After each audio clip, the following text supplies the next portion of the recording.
Hello, and welcome to the QEM Heroes webinar series. I'm Christine Wood, and I serve as the Assistant Program Director for the Heroes Fellows Program at QEM.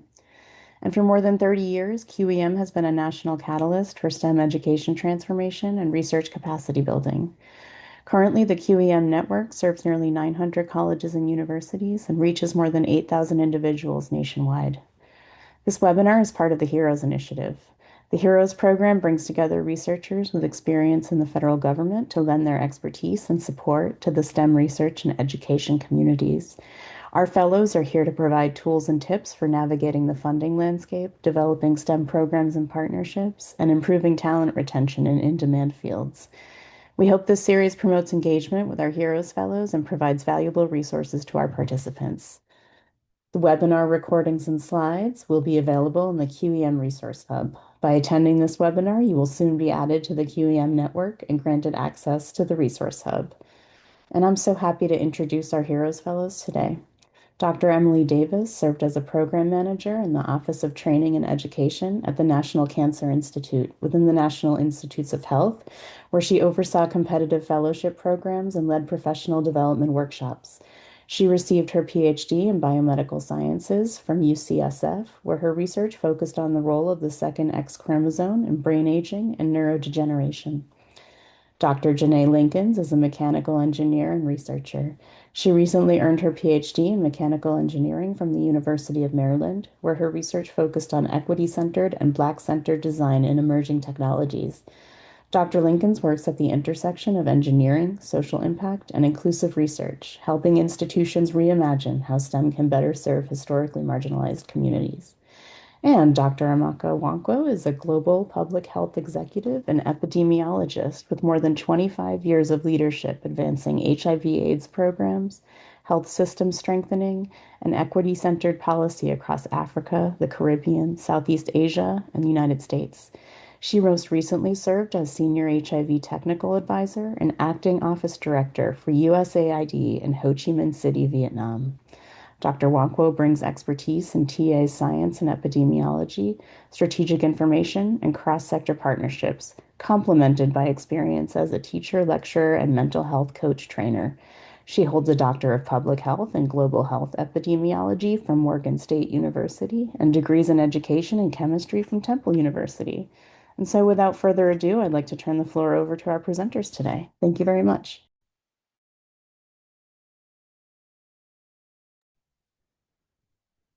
Thanks so much, Christine. So with that, I want to cover a couple more quick Zoom webinar housekeeping. So first off, we wanted to start with the disclaimer that all the views that we express during this webinar are our own and are based on our own personal experiences. They in no way represent the federal government, QEM, or really anyone other than ourselves. As Christine already said, all of the slides and resources related to this webinar, as well as a recording, will be available on the QEM Resource Hub, which by attending this presentation, you are already a part of. Closed captioning is also available using the Zoom platform. If you go to the More section on your personal page, and you can always message us if you have difficulties finding this. We'll also have time at the end for a Q&A, so please let us know if you have any questions throughout by putting them in the Q&A section. And last but not least, there will be a post-webinar survey that we really hope you complete so we can have a better sense of what did and didn't work and we can serve this community better. Next slide, please. So this presentation is going to have interactive elements. So we're going to be using the Mentimeter platform to just check in with you all. And so you can get to the Mentimeter poll by either scanning this QR code with your phone or going to mentimeter.com and typing in this code 44840725. We will give folks just a quick minute to do that.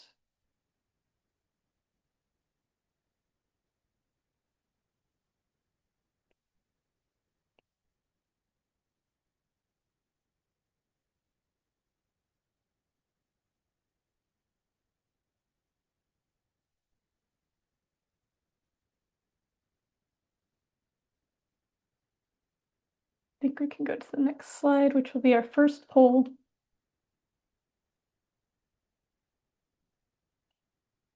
And so for our topic for today, we'd really like to get a better understanding of who's joining us.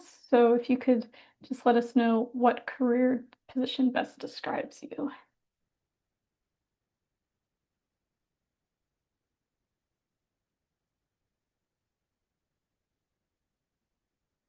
All right, so it looks like we have a couple of our fellow QEM fellows as well as a faculty member. So we hope that you find this helpful. So next slide, please. We're going to just go over, so the goals for this webinar is that we want to basically go through a very brief introduction of mentoring for career readiness at a variety of different career stages, and to help you better understand both your responsibilities as a mentor and what aren't your responsibilities when it comes to preparing your mentees for future careers. We'll highlight some areas in which how the job landscape has changed, as well as how mentoring can vary by career stage. Next slide, please. And so with that, we'd also like to know from you all, what career stage do you personally find difficult to support or that you struggle to support?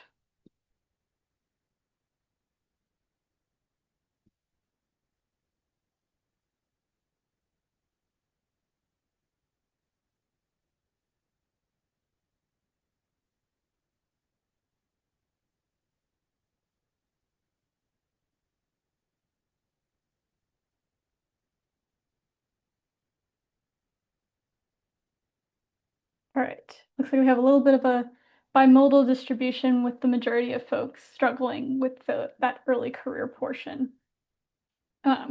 Which is great because we'll be getting into that. Dr. Linkins will talk more about that towards the end of our presentation. But I'll be starting us off with discussing undergrads on the next slide, as well as post-baccalaureate fellows. So these are folks who have often taken coursework and have technical knowledge, but still lack clarity on what pathways are available to them, as well as workplace norms and identifying transferable skills.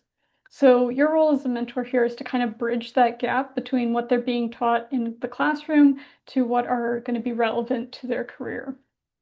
So an example that I just have here on the slide is something like doing data analysis for a course or in the lab and seeing how that can directly impact things like decision making.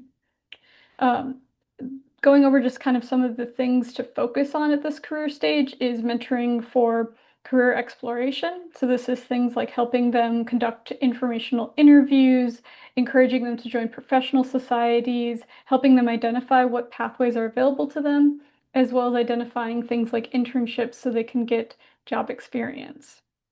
Another major one, which is often overlooked but really crucial, is when it comes to resilience in these different career paths, is career identity building. Especially when it comes to STEM careers, these are not easy paths to follow. So having a really strong self-narrative and mentors and role models that can really encourage students at this age is really important. And finally, there's those career competency development. And so this isn't just the career specific technical skills like scientific literature writing and reading or giving technical presentations, but also just universal professional skills like email etiquette, teamwork, and in modernity, using AI productively and responsibly. It is also an opportunity for you to help identify the mentee's strengths and gaps in these different areas. Next slide, please. So from all this, if there's one thing that I really want you to take away from my portion of the talk, it's to be intentional with your mentorship, especially at this career stage.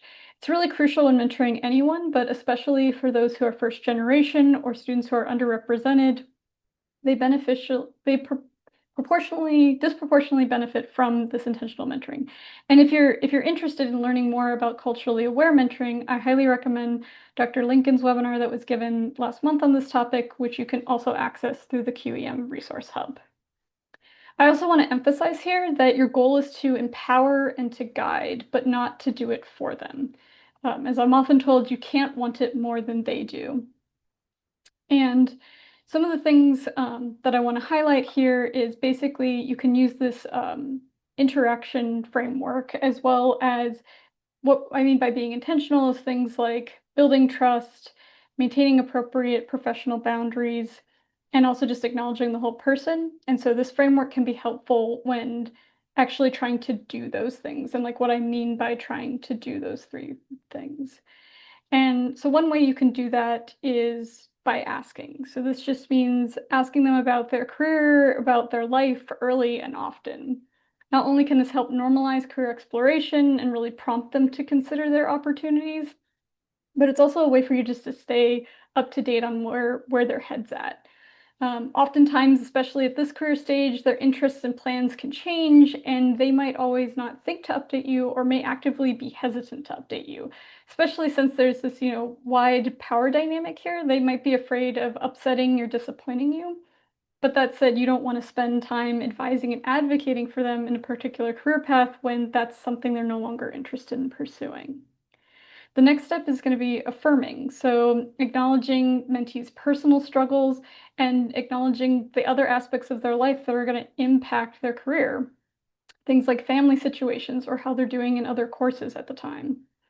This is also a way for you to affirm that mentees like basically shift in understanding of themselves. You can normalize, basically their pivots and challenges as something that's a normal part of the career process, and that they don't necessarily have to know exactly what they want to do at this stage. Mentees also, again, lack just an understanding of the current career landscape and what opportunities are even available to them. So that's why, an important intentional action is advising. This is the one that you're probably all most familiar of, just, providing your own expertise and experience and wisdom to advise students, giving them guidance on their professional skill building. This can also just be pragmatic advice. So, for example, if a student really wants to become a medical doctor, but they have not been doing well in their pre-med classes or have not scored well in their MCAT, that goal is going to be quite difficult, and someone needs to tell them that. They either need to understand how difficult that can be or that they have to readjust their career aspirations. And finally, there's ACT. And when I say ACT, I mean in many ways like advocating and opening doors for your mentees. So as my colleagues will get into later on in this presentation, this can also be thought of as sponsorship. So things like recommending them for internship programs, introducing them to colleagues that would be a good person for them to network with or do an informational interview with, or may even have an opportunity for them. This is also highlighting conferences that they can attend. And it also means putting in the work to write them good letters of recommendation. For many programs, letters of rec still carry a lot of weight, and so the better argument that you can make for your mentee, the more likely they are to be successful. And I also just want to note that in today's landscape, most professional opportunities expect that students at this level will have had at least one summer's worth of an internship. Next slide, please. So now that I've kind of given an overview for mentoring for career readiness at this stage, I also want to provide a few small and structured mentoring moments that you can incorporate that can still have a significant impact on your mentee's trajectory. So the first one is just to highlight real-world applications and job roles during class. So this doesn't need to take over, your curriculum or supplant your curriculum in any way. It's just a quick highlight of how maybe a particular concept or topic is directly tied to a particular job or career. Another one is to introduce your mentees to individual development plans. So there's a ton of resources available online. I'm not really going to get into exactly what they are. Dr. Nwankwo will also say more on this topic, but we're not going to be going in depth here. That said, if you have questions about what IDPs are and how they can be useful, we can always discuss that during the Q&A. Another easy thing to implement is just to think through who in your network would be a good person for mentees to meet with, providing them additional mentors, role models, or just people to do informational interviews with. Another one is initiating career conversations, and this can happen during things like office hours. Here are some examples of just kind of some quick questions you can ask them just to kind of, again, prompt them to be thinking about, what careers are they contemplating? What skills are they building or interested in building? What experiences do they need? Who can they talk to about a particular career? That sort of thing. And finally, another thing to implement and that I've touched on earlier is just being informative about your own career path and as well as your mentoring boundaries. So again, highlighting when things don't necessarily go according to plan, the pivots and challenges that you've had to face in your own career, as well as letting mentees know and setting expectations early for things like when and how they can contact you, how far ahead they should notify you if you want to write them a letter of recommendation, things like that. Next slide, please. And so I'm going to end kind of this section of the presentation by giving just a really brief reflection of the role that mentorship had for me during undergrad. On the positive side of things, I gained a lot of technical competencies from my mentor. I had really good lab hands, as they say. I also had opportunities to present my work at conferences and really start to develop that narrative about both my passion for science as well as the work I was doing. On a less positive note, my mentor was so focused on helping me develop those lab skills that my scientific literature skills were kind of underdeveloped. So I actually spent much of the first couple of years of graduate school playing catch up as far as understanding how to read and write scientific literature. And this not only had an impact on my overall kind of scientific productivity during that time, but also, gave me some imposter syndrome when compared to my much more scientifically literate peers. And on that note, I'm going to pass things off to Dr. Nwankwo and our next Mentimeter question. Thank you, Emily. So if you just joining us or if you hadn't had a chance to scan the QR code, please do so. We're using this as interactive check-ins with you all. Our next question is just we want to have an idea if you are a current mentor or have mentored in the past, about how many mentees did you have or currently have? Just a rough number. We're just trying to get a sense of the breadth of the number of mentees that our audience has had. Give you a few seconds to respond.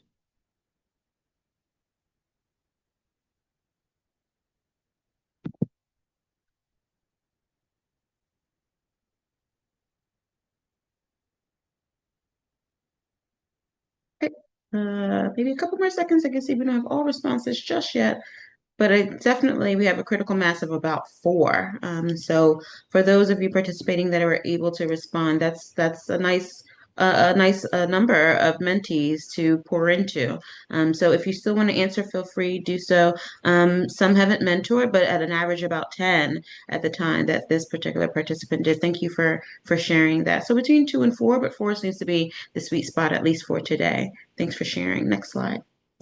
So Emily gave us some great understanding of some of the needs and desires and nuances of an undergraduate student population in terms of mentees. I'm going to talk a little bit about graduate students. And so why are we even talking about graduate students at this level? They finished. So they've met the goal, they've completed the degree. They should know where they want to go in terms of the next step for their career, but that's not always the case, is it? So they've had enhanced academic abilities, but now they're looking for how to get closer to their career goals and career outcomes. Support, persistent support is really important, even beyond the completion of the degree, as well as building their professional identity. I think that's just a lifelong journey. Trying to figure out where you are, where your career is going, and building that professional identity is critical and crucial, but I think more especially as we get towards the graduate phase. And then expanding their networks and opportunities. Again, a lifelong process, but certainly the nuances behind knowing how, having some insight, getting some guidance via mentorship can certainly aid with the graduate student population. Next slide. So I like this visual. I just found it when trying to put this particular slide together, but it's the infamous question, what are you going to do next, right? At the end of every degree, no matter if it's just your bachelor's or if you go all the way to the doctorate, absolutely hated the question during the dissertation phase. Leave me alone. I'll finish when I finish. But yeah, that infamous question is really important because people want to support you and help you. And certainly as a mentor, it is important, right? What is the goal? You have a mentee before you. They have certain things, may not just be career minded, that they'd like to achieve, and they're coming to you for some help. So, what does life look like after graduation? So, we're not only talking about career readiness at every level, but what knowledge do they currently have, which obviously they have. But then the skills and experiences, I think experiences is where the asterisk goes towards how to push towards those. What do they look like and the opportunities that lie ahead? Also, the discipline specific expertise. What industry might your mentee want to approach? And that could be a few options at the time that they might come to you. And you have your own experiences, but also putting them in touch with others that might have varying experiences for them to consider as well. Also, the soft skills has become increasingly important, I think, over the past decade or two. And so we used to really put all hands in our bucket in terms of the technical skills. What do they produce? What's their ability to do research? How do they look at science, et cetera? And how does that get published? I think has been a large part of the science field. But now we're looking at do they show empathy? Can they work in groups? Are they able to meander between working on their own and having some instruction and then also producing a product and deliverables? There are many soft skills that we're starting to consider that are equally important to the technical skills. And then the professional competencies. And I'll talk a little bit more about competencies in a moment, but I think each discipline obviously comes with them. And then where does an individual and mentee fall in relationship to those, and how do they push them towards their goals? And then finally, the career navigation ability. I think that's where maybe in the past, historically, mentorship has sat, how to help someone get a job, how to help someone in this particular discipline. But I think we also need to think about what that means in terms of navigating. And I think my own story might inspire a little bit of this type of thinking as a mentor as well. Next slide. So your career path, right? I sort of turned this image on its side on purpose because you can think your arrow is straight going in one direction. But if you tilted your head when you looked at this image, that was deliberate because it may not always be the case, right? But the core sort of readiness or competencies when we think about career readiness could look like these. And certainly communication. We're talking about oral, written, as well as bodily communication. Some of that soft skills that we were talking about earlier as well. How do you meander in a networking sense? Are you standing at the cocktail table the entire time? Does that lend itself to someone that's open or looking for a position or a career or wanting to talk to certain leaders in industry? Communication is essential. Critical thinking, leadership. Emily already mentioned leadership in terms of not just how to become a leader or leading people, but then how to also mix with different leadership. Teamwork, we've talked about digital literacy, especially. We know that you cannot go probably a day without mentioning, using, or having some critical thought about AI, but that's just one component. What about data management? What about some of the software skills and other technical areas that all encompass digital literacy? And then equity and inclusion awareness. And I like the way awareness, I think, we've seen some of the conversation around DEI and the acronym, but really what we're talking about is not just what a mentor or mentee brings to the relationship in terms of growth and career development, but then also how to be inclusive, how to be aware of your environment, your organization, your industry, and what that means in terms of equity as well. Next slide. So the role of the mentor, I think we all have a sense. You've already said that you all have 2 to 4 mentees already, upwards of 10, some of you have in the past. But the role really, just as a reminder, is to not only serve as a guide, but then also an advisor. I think potentially mentees might come in for some guidance, but we're really just here to provide opportunities, right? To help them towards the goal, to close some of the gaps and to advise. I'll talk a little bit later about the difference between mentorship and sponsorship, but to sponsor and to advocate as well. So it's not just about the one-on-one relationship and how to push them forward in terms of their growth aspect, but also to advocate for our mentees in rooms where they may not find themselves but should be in. And then connecting and making opportunities, serving as an accountability partner. The example I like to give is a mentee may come in and say that these are my goals. I really want to publish, if I can, in 2 to 3 journals over the next 6 months, but then also want to move my resume to a CV, to really looking at what my academic prowess is on paper. And I'll tell the mentee, great, I'm going to hold you accountable. I'm not writing CVs. I've written my CV. I keep mine up to date. You're going to have to keep yours up to date. But I'm going to remind you every couple of weeks. Is that okay with you? I'm going to just check in and see how you're doing. And if we need to have a deeper conversation, then we can do some review and edits. But it's about accountability so that the mentee knows his or her role as well as the mentor. You're shifting from this role of supervisor, top down, or professor, maybe even, to a developmental partner. We're partners, and I'm here to see that you're successful. And in order to do that, you have goals, and I want to push you towards those. Next slide. Understanding graduate student needs. Here, I just wanted to just touch a little bit. I know that you're going to hear imposter syndrome come up a lot, and that's because we've all dealt with it in some way or aspect, but also looking at the uncertainty beyond academia. For me, I went into the government sector through US CDC. CDC values publishing, period. As an epidemiologist, which is the data side, the science side of public health, it's all about publishing. I didn't come from that, and you'll hear a little bit about my experience. But moving beyond academia, for example, meant moving into an area that was different for me. Balancing research, life, and finances, that imposter syndrome. And it's about managing that syndrome, right? Because it's in our head, it's in our minds, but it can be and can feel and be very real. And the management of that. If I'm feeling like an imposter in a new field, a new organization, or just a new group, what do I need to do to alleviate and manage that? Maybe there's additional skills that I feel like I need to have, or maybe there's something in terms of an environment, a networking that I need to be having. Maybe it's the lingo. I'm not really using the jargon in the same way, but it's how to manage it and then again, use it as a goal to move forward. And that need for professional exposure. Certainly, as a mentor, that is what we hope to do. And again, as a sponsor as well, put our mentees in rooms that maybe they wouldn't be able to get into on their own. And that's essentially what they come to us for. Next slide.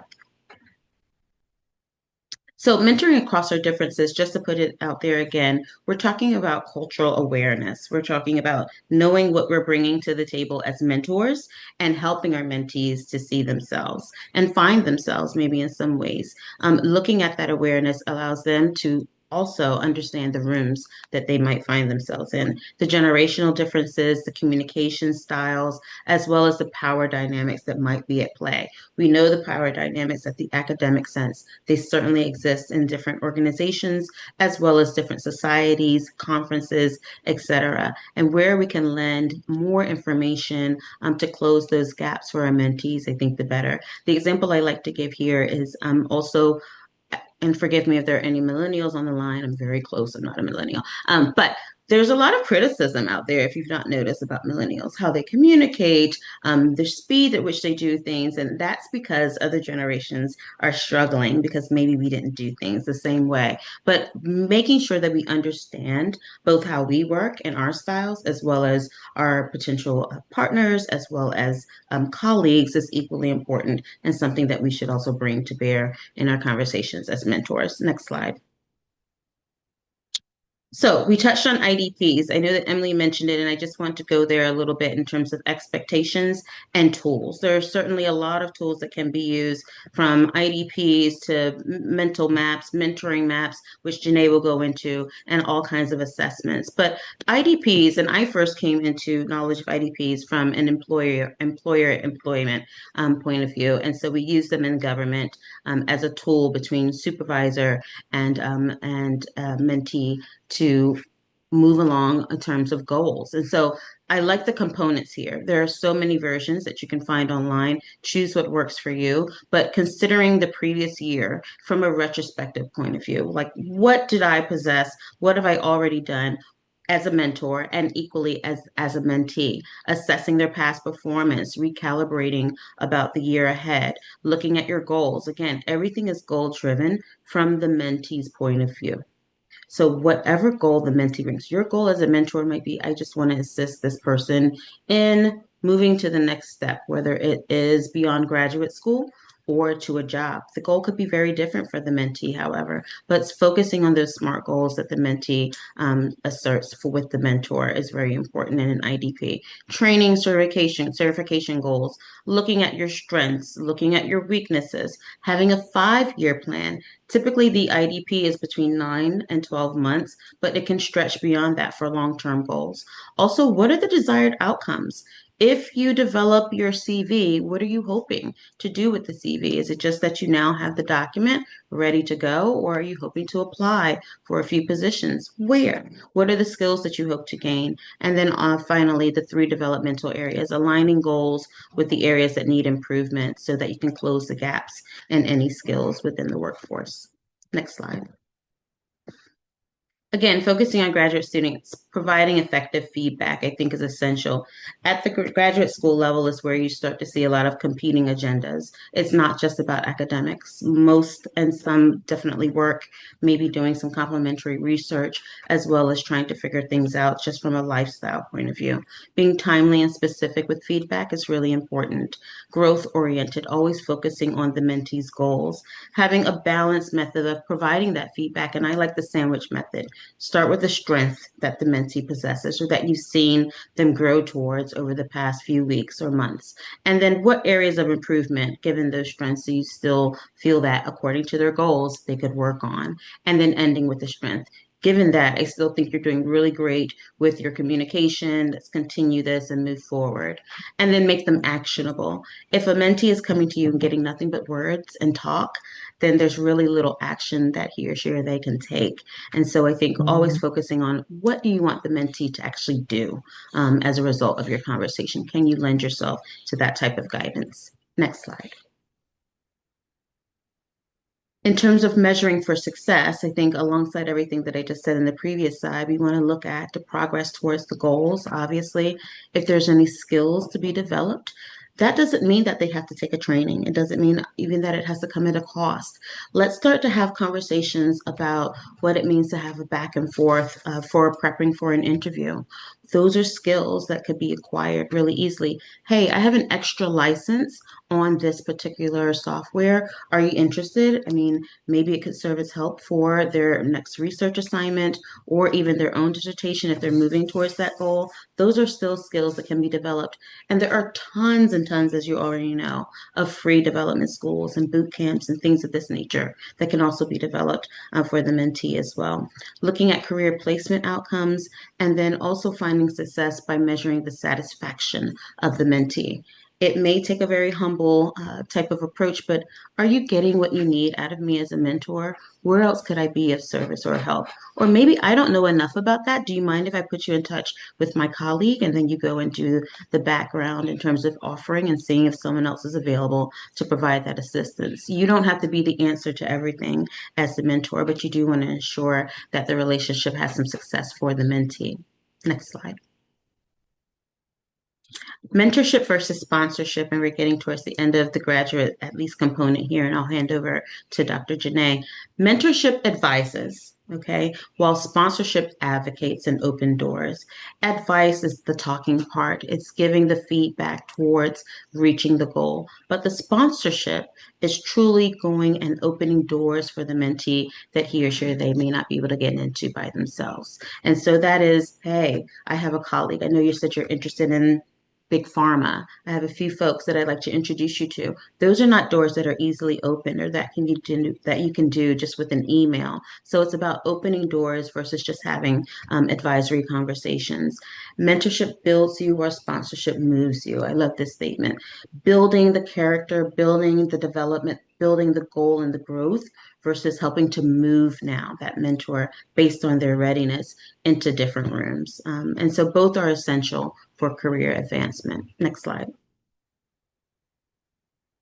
Key takeaways for graduate students in particular. Being intentional in mentoring the relationships is really important. Again, making sure that the roles and the responsibilities are well understood, that the communication timelines are outlined, that the frequency, all of these things, the accountability are being met. Center the career readiness in all interactions. At every discussion, you should be talking about their goals and what they said is their career path or their plan. Advocating for diverse career pathways. I'll get into my story in just a moment as an example of this, but we may be in one environment, whether it's an academic or otherwise, but this mentee may desire something far beyond that. And then commit to continuous learning, even as a mentor. We have our own paths, obviously, but our own career trajectories, but there's nothing with saying, that's not for me, but let me listen in on this webinar because it could really help my mentee. And then putting that person in touch with any resources that you gain. That's continuous learning for the relationship. Next slide. So, what's my story? I attended Temple University for both my bachelor's and my master's. At the master level, as a graduate student, I was able to serve as a research assistant in a science education program. So, Temple had a 1 year program at the time where if you came from a STEM background, my bachelor's was in chemistry, you could do a 1 year master's of education if you were interested in potentially teaching. Philadelphia had a teacher shortage, so this was a part of that program at the time. And so went into this master's program thinking I would move somehow from bench science into healthcare. I was already a health educator part-time. I was single, early 20s, straight out of my undergraduate experience. And I had great mentors, both at the academic and non-academic level, both at Temple as well as at the health educator center that I worked in, which was really wonderful. So these icons sort of show you just a bit about what my mentorship experience was like. I was able to identify long-term career planning, sort of finding that path. And I knew at the time, as a first-gen immigrant, parents of immigrants, that I wanted to maybe do something overseas, potentially on the continent of Africa, but had no clue what that would look like. So I had great mentors that had done some overseas work and was sharing a little bit about what those opportunities could look like. And then capitalizing on the existing opportunities that I had, both in healthcare, in medicine. I'd done some hospital work, and then I was loving teaching at the same time.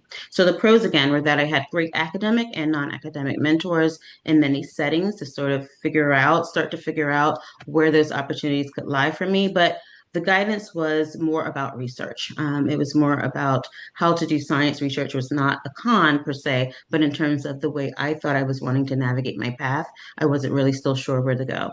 And I knew that I wanted to have strong tentacles at the community level, which is what the health educator work was somehow doing, but I really didn't have that real focus from a mentorship point of view. How do you do that? So it's really about the how for me at the time, and some of that I wasn't able to gain, and I eventually found myself in the right spaces. Next slide. But at the graduate school level for my doctorate at Morgan, now moving down to Baltimore, Maryland, different state, different opportunities, different contexts as well. I'm now a working professional. I had gained some of that knowledge and experience and was working overseas under the CDC for the federal government. Had moved to Zimbabwe with a young family, didn't know what I was doing. I was a career mom and suddenly found myself as a US diplomat.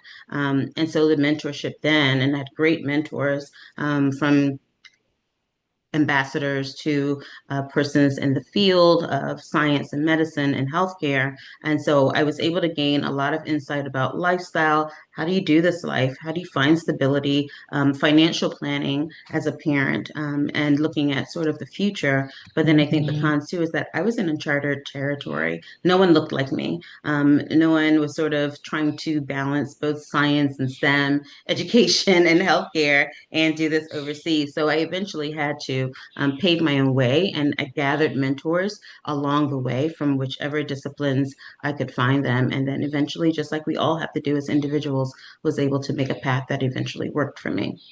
So that's my story. At this time, I'll hand it over to Dr. Jehnae Lincoln, who will take us through working with postdocs and professionals. Over to you, Jehnae. Awesome. Thank you so much for that and sharing all those insights. So mentoring postdocs for readiness. So at this level, mentoring will be shifting from foundational support to strategic career navigation. So essentially, we're looking at from subject matter experts to independent professionals. So the goal here is no longer simply like skill acquisition, but helping postdocs position themselves as independent professionals and leaders. So one of the main things that they're navigating uncertainty around are academia versus industry, leadership identity, career sustainability, and professional visibility, which we will talk about here today. So what career readiness looks like for postdocs. So when we talk about what career readiness is for postdocs specifically, we want to recognize that this stage is very different from undergrads or even graduate school education. Postdocs are already highly trained experts in their field. And so the challenge here is usually not technical competence, but the challenge is learning how to position that expertise for long-term career growth and sustainability. So at this stage, career readiness means being able to translate deep research and technical knowledge into a broader professional values. So many postdocs have strong analytical program and product management skills, problem-solving skills, but they may struggle how to communicate those strengths outside of academic environments or within those interdisciplinary teams. So usually it's navigating multiple different pathways or interests of multiple different pathways. So for me specifically, I did all of these things. So I taught, I was adjunct faculty. I worked in industry. During graduate school, I worked at the Department of Defense. So I was in that government sector. And I also had my own nonprofit. I also had my own business. So just making sure I was like well-rounded because I didn't really know what I wanted to do. I know I didn't want to do a postdoc. And so then later translating those skills to figure out what that looks like for industry. And that's where I landed at. My previous job was or the job before that was Raytheon. So I'll talk a little bit more about that later. So postdoc expertise should look like a variety of things. So major component here is that leadership development. So postdocs are often mentoring students. They're managing products, they're writing grants, they're writing proposals, they're leading collaborations, but they may not always recognize those different experiences as leadership skills. So mentors can play a key role in helping postdocs identify and articulate those competencies. So for me, my mentor made like this mentoring map, she called it, and all the things that I do, like leadership things, whatever, she was able to help me translate that into what that looks like in professional and like real world outside of graduate school. So network and visibility are very critical at this stage. So career readiness for postdocs includes building that professional relationship and engaging in collaborations, presenting research and developing visibility within and beyond academia. So opportunities can often come through networks, sponsorships, what Amaka and Emily both talked about, and also exposure, not just qualifications alone. So if you know someone within your network and you might be like, oh, hey, Jehnae, likes prosthetic devices. She designs prosthetic devices. Let's connect her with this person here at Northwestern or wherever the case may be. And so utilizing those relationships and networking that you already have as a mentor to help your postdoc or early career professional get to that stage. So communication is another important area here. Postdocs need to be able to communicate their work to different audiences, so including technical experts, leadership teams, industry partners, funding agencies, and sometimes just the broader public. So the ability to be able to adapt communication styles becomes increasingly valuable across career sectors. So also what my mentor had me do was talk about my research, as if I was talking to my grandma or, I was talking to I don't know, the president of a company. So just different ways of being able to communicate to different audiences was helpful for me. And then finally, many postdocs are navigating multiple possible career pathways. So some may pursue faculty positions while others may move into industry, government, nonprofit work, or even entrepreneurship, or maybe even a non-traditional career. So mentorship at this stage should help normalize those pathways and support postdocs in exploring careers that align with their goals, values, and interests. I remember when I was figuring out what I was doing next with that question that Amaka had, like, what are we doing next? And my school was very heavily on, postdoc, postdoc, postdoc. I'm just like, I don't want to do that. Like, what else is there out there? And my advisor had a hard time like helping me navigate that space of what else was out there besides a postdoc, because that's all he knew. Not that's all he knew, but that was his experience, and that's what he did, and that's how he trained his researchers. And so that's why I looked for mentors outside of, my home discipline, because I wanted to figure out what else was out there for me. So overall career readiness at this postdoc entry level, early career professional level is really about helping individuals transition from being highly trained researchers to confident, adaptable professionals and leaders. So mentoring strategies for postdoctoral scholars. So at the early career stage, mentorship becomes more focused on professional growth, workplace navigation, and long-term sustainability. So many individuals entering this workforce already have that technical qualifications for their roles, but they may still be learning how to navigate organizational structure, communicate across teams, and position themselves for advancement. So one important mentoring strategy here is helping early career professionals build confidence and professional presence.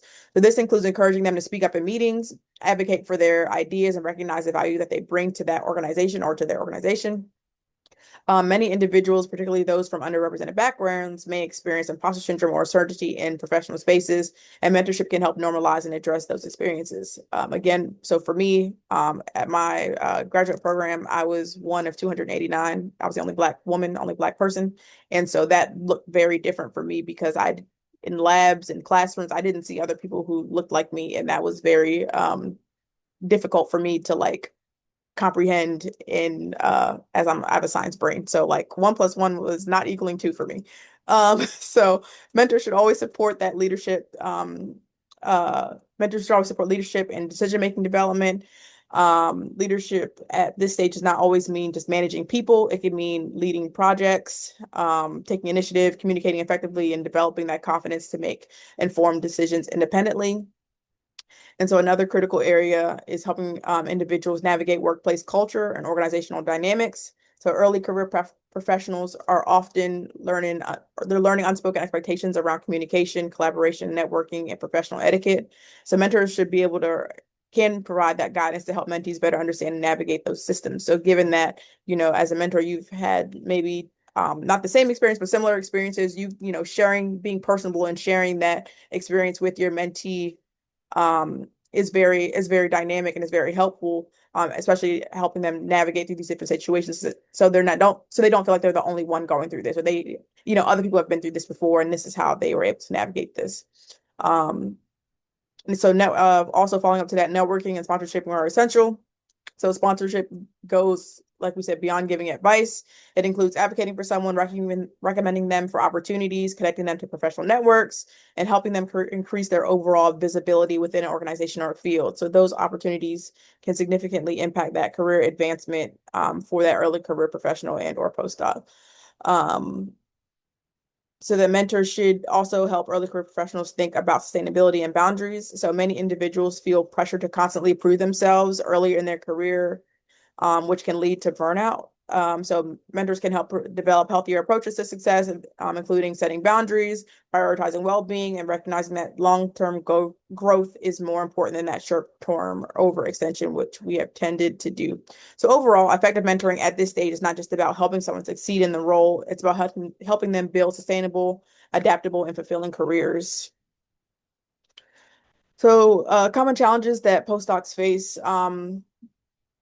Postdoc scholars are often occupy a unique and sometimes difficult space within that career trajectory. So they are highly trained experts with significant technical and research experience, but many of them are still navigating uncertainty about that long-term career direction and professional stability. So one common challenge is unclear career pathways. So many postdocs entering their positions without a clear understanding of the range of careers available to them beyond academia in some way.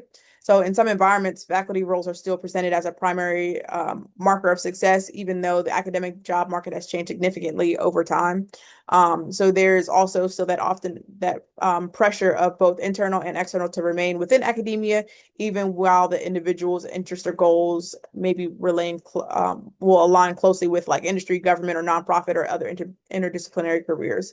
So this can create a lot of tension and uncertainty during the transition process, which could also lead to burnout. So that's another issue with this stage. Postdocs are frequently balancing research productivity, publications, grant writing, proposals, mentoring responsibilities, and career planning, simultaneously often within positions that lack that long-term stability or clear career advancement structures. So that level of pressure can take a significant toll professionally and personally on that individual. So helping them set out those boundaries is good here in this space. Another challenge is translating academic experience into language that resonates outside of academia. So most postdocs possess strong leadership, project management, analytical, and communication skills but they may struggle to frame those experiments in a way that aligns with industry or across different sector expectations. So this is where the mentorship can play another critical role in helping align those experiences that they've had with what maybe a government or postdoc or government or industry position might look like. Many postdocs receive mentorship heavily focused on research output, but less support around career exploration, network and leadership development, or even broader professional growth. So as a result, some individuals may feel highly prepared technically, but underprepared strategically. So that creates an important opportunity for mentors. Effective mentors can help postdocs broaden their understanding of success, recognizing the transferability of their skills, and build confidence in exploring diverse career pathways. And so mentorship at this stage should support not just employment outcomes, but long-term professional autonomy, adaptability, and sustainability. So many postdocs are trained for one pathway, while the workforce now requires adaptability across multiple different sectors. And our last Mentimeter poll for today is, what did mentorship look like or mean to you, and what is mentorship not? So I'll give you a minute or two to type some responses in.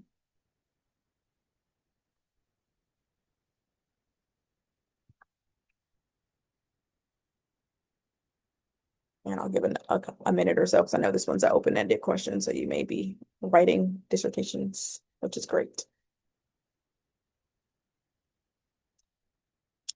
Mm.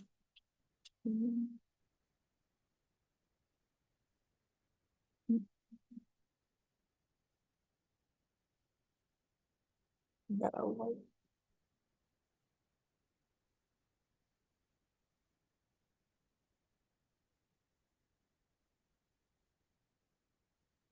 So, yeah, guide and decision making. Yes. Mentorship, strong support for career planning. Yes, that is true.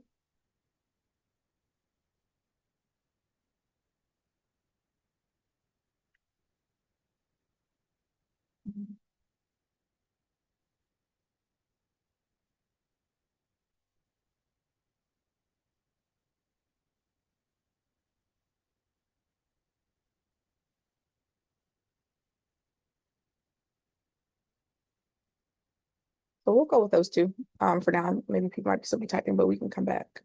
Um, and I'll just provide my reflection. Um, yeah. So for this, I want to include a personal reflection about here, because mentorship at the postdoc and transition stage can have a major impact on how individuals view their future opportunities. So for me, like I said in the beginning, I knew I did not want to pursue a postdoc position after graduate school. And at that time, the decision felt very difficult because academia is often presented as primary or expected after completing a PhD. And even more so within my area of mechanical engineering, that was more prominent. And so what made a difference for me was that having a mentor who helped me recognize the different skills that I had and developed during graduate school to extend far beyond academia. So I was able to translate a lot of my work experiences. I was president of the Black Graduate Student Union. I was served on the President's Council. I did a lot of leadership things. And so for me, that transition was very difficult because I felt like, I was very important in graduate school. I was, I was the big dog on campus. Everyone knew who I was. And then so translating that into like the world where no one knew who I was like, oh my God, what am I doing? And so I was able to, work through that and help. My mentor helped me translate a lot of my skills and things to, go get into different, leadership positions within work and things like that. And so I think this was especially important because many students and postdocs struggle to identify how those skills really, how transferable their skills really are. Because she was coming up with stuff that I was like, I never did that. And she was like, yes, you did. You did it because you served this, and this, you were on this, whatever, you did X, Y, and Z. And I was just like, oh, wow, this sounds great. So that definitely was definitely a really a helpful, and I still use her to this day. I was like, hey, I need you to help me do this. And she'll translate it for me. And so mentors can help bridge that gap by helping mentees articulate their value, build confidence, and explore career pathways that align with their goals and well-being, not just traditional expectations. I'm just going to go back real quick and see if we have any other responses that came up. Yes, we do. Okay. So real world application, that is true. Not what is mentorship, not imposing without considering the mentee's vision and aptitude. Thank you for that. Transition in the industry by having business partners become mentors or co-mentors with academia. That's a great idea, actually. So thank you all for providing those responses. So just a quick plug for our series for the fall. So starting in August, we will have webinars that will focus on each career stage in depth. So we'll start with undergrads and postbacks, and then we'll do graduate students, including masters, PhDs, MDs, etc. We'll go to talk more in depth about postdoctoral fellows, and then we'll talk about early career professionals, so assistant professors, entry level, etc. So just continue to follow us on the QEM, LinkedIn, and Blue Sky for the dates and details of those upcoming webinars. And with that, we will take any questions. Thank you for your time and attention. And on behalf of my tri-chaired team, thank you for do the feedback form and our QEM Heroes events page. We have some webinars next week as well. Thank you so much, team, for this very informative and reflective webinar. Thank As you. Dr. Linkins mentioned, we have some QR codes on the Oh, slide. sorry. That's okay. Just bring those back up. Yep.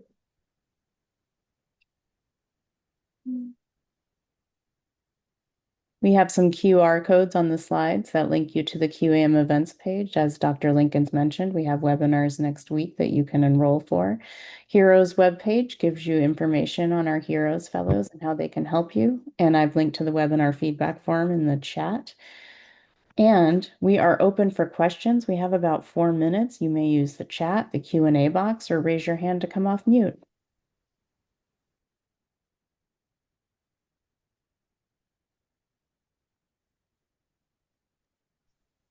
I'll start off with a question for you all. I'm thinking about mentoring and thinking about academic mentors in particular, and how we think of the STEM workforce as being kind of a branching career model as opposed to just academia, which was a more traditional kind of approach. How can mentors in academia better prepare themselves to mentor students who are seeking careers outside of academia?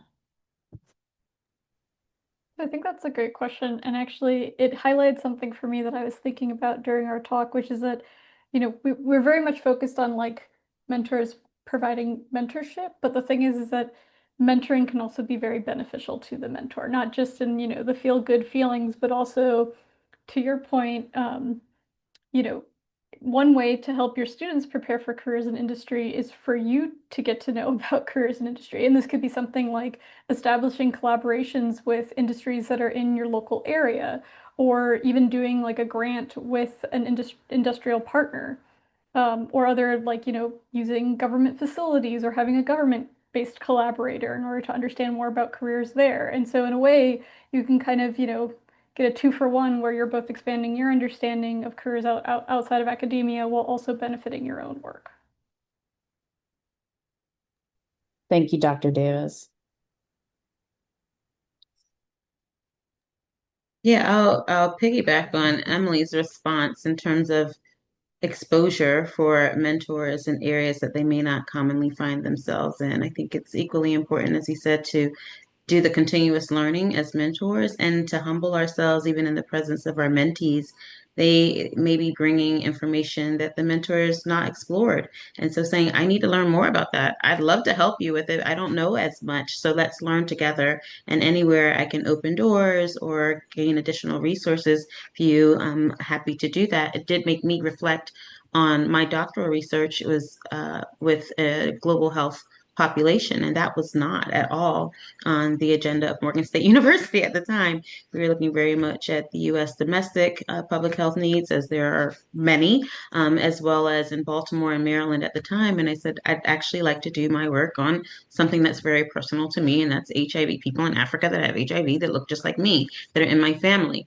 And they were like, Amaka, that sounds great, but we don't have any resources beyond, American walls. I said, that's fine. I work in global health and I started to bring the resources. And now there are tons of students who are able to do and to follow research beyond or inclusive of the US and overseas. And so again, it's a humbling process from both sides. And I think it's just a matter of someone willing to say, hey, we can step outside of our normal box and learn something different. And if that becomes an opportunity within or externally, then that's a great thing. Thank you so much. And we are at time, and I'd like to thank everybody for attending today. And we hope to see you at a future QEM webinar. Thank you so much to our Heroes Fellows and to our audience today. Thank you, everyone. Thanks, everyone.